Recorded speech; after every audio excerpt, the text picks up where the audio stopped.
sagittal alignment when reducing thoracolumbar idiopathic scoliosis is crucial. I would like to show you a trick how we can optimize alignment of the thoracolumbar junction.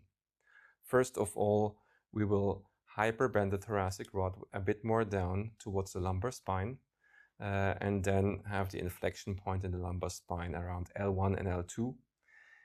We will see how we can use this when doing direct vertebral derotation in the lumbar area and working with translation and indirect vertebral derotation in the thoracic area. So the reduction will be done in two parts. As you can see here, we will first work on the thoracic spine and we will perform indirect vertebral derotation from the curved concavity.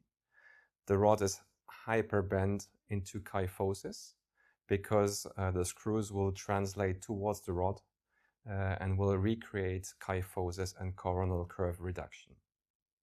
So this is how it works on the thoracic part.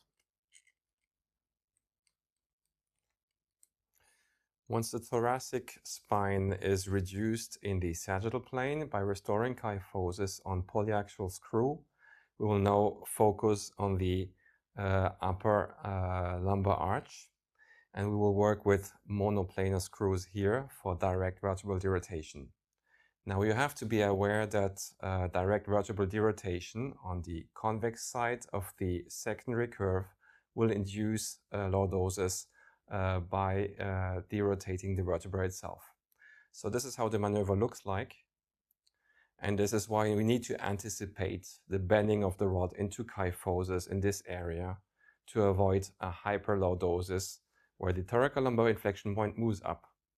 If the thoracolumbar inflection point moves above T12 and goes into the thoracic spine, this would increase the risk for PGK. So be aware of that when bending a rod. By hyperbending here, drag the bending in kyphosis down to the upper thoracic spine to anticipate this indirect lordosis creation in this area when instrumenting a secondary curve in the lumbar spine.